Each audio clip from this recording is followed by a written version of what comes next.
حدیث شریف اللہ تبارک و تعالیٰ کا کلام ہے۔ قرآن پاک میں اور حدیث شریف میں فرق ہے کہ اللہ تعالیٰ نے قرآن پاک کے تو الفاظ بھی نازل فرمائے اور حدیث پاک کا مضمون اللہ تعالیٰ نے حضور صلی اللہ علیہ وسلم کے دل میں القاء و الہام فرمایا اور حضور صلی اللہ علیہ وسلم نے اس بات کو اپنی طرف سے بیان فرمایا اپنے الفاظ میں۔ اس کو حدیث کہا جاتا ہے۔ یہ بھی وحی ہے اور قرآن پاک بھی وحی ہے، لیکن قرآن پاک کے الفاظ بھی اللہ کی طرف سے ہیں اور معنی بھی اللہ تعالیٰ کی طرف سے ہے، اور حدیث پاک کے معنی اللہ تعالیٰ کی طرف سے ہے اور الفاظ حضور پاک صلی اللہ علیہ وسلم سے۔ یہ فرق ہے قرآن پاک میں اور حدیث پاک میں۔ پھر حدیث پاک کی ایک قسم ہے مسلسلات۔ صحابہ کرام نے حضور صلی اللہ علیہ وسلم سے جو الفاظ سنے کوشش کی کہ انہی الفاظ کو بیان کیا جائے، اس کو کہا جاتا ہے روایت باللفظ۔ ایک ہے روایت بالمعنی، یعنی صحابہ اکرام نے اس کا مضمون اپنے دل میں محفوظ کر لیا اور اپنے الفاظ میں اس کو بیان کر دیا، وہ ہے روایت بالمعنی۔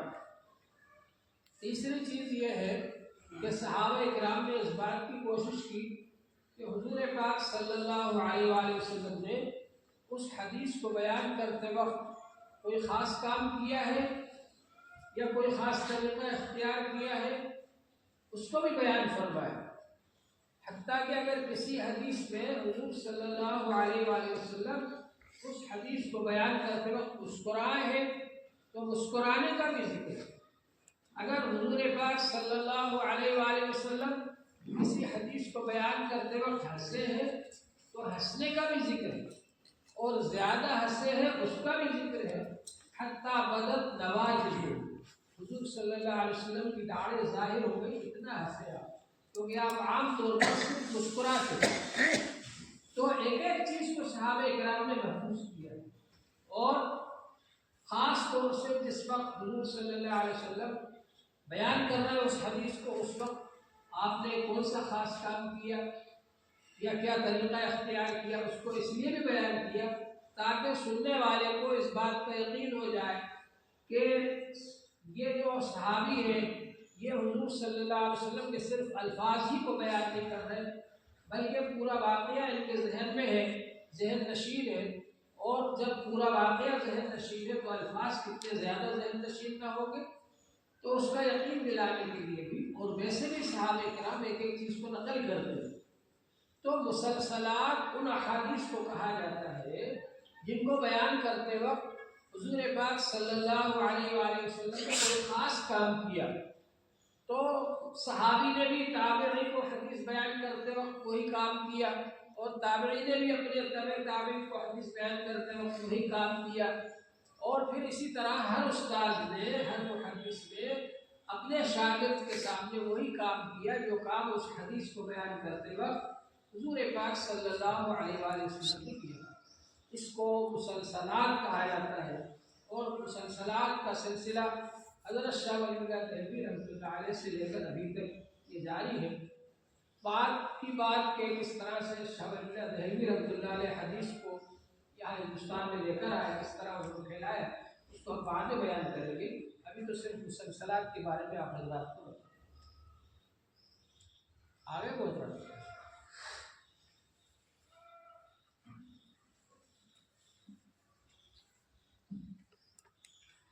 بسم الله الرحمن الرحيم الحمد لله الذي رفع أقدار العلماء باتصال سندهم بسيد الأنبياء وجعل اتصال سنده خصيصة بهذه الأمة المرحومة وناهيك به من الأولياء وجعل مسلسلا من الأسانيد كالشمس من وجوه السماء وأشهد أن لا إله إلا الله وحده لا شريك له وأشهد أن سيدنا محمدا عبده ورسوله صلى الله عليه وعلى آله وصحبه وسلم.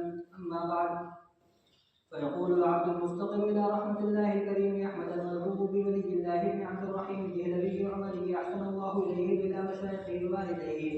هذه طائفة من الأحاديث المسلسلة جمعتها وسميتها بالفضل المبين في المسلسل من حديث النبي صلى الله عليه وسلم. وأسأل الله تعالى أن يجعل جمعها قربة إليه إنه حميد مجيد.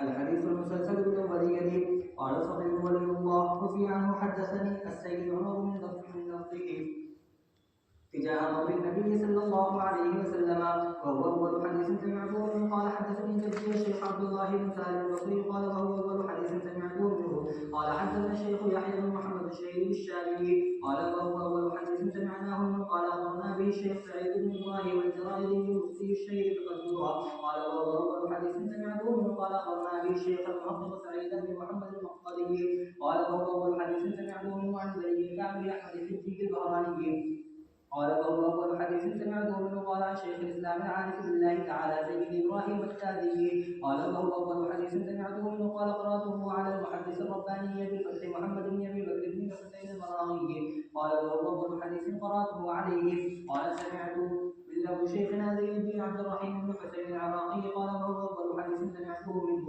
قال حدثنا أبو محمد الفتح بن محمد بن إبراهيم والبكري بن الأمي قال وهو أول حديث سمعته منه. قال أخبرنا النبي وابن فرج عبد اللطيف بن عبد المنعم الحراني قال وهو أول حديث سمعته منه. قال أخبرنا الحافظ وابن فرج عبد الرحمن بن الجوزي قال وهو أول حديث سمعته منه. قال أخبرنا أبو سعيد إسماعيل بن أبي صالح النيسابوري قال وهو أول حديث سمعته منه. قال أخبرنا والدي أبو صالح أحمد بن عبد الملك المؤذن قال وهو أول حديث سمعته منه.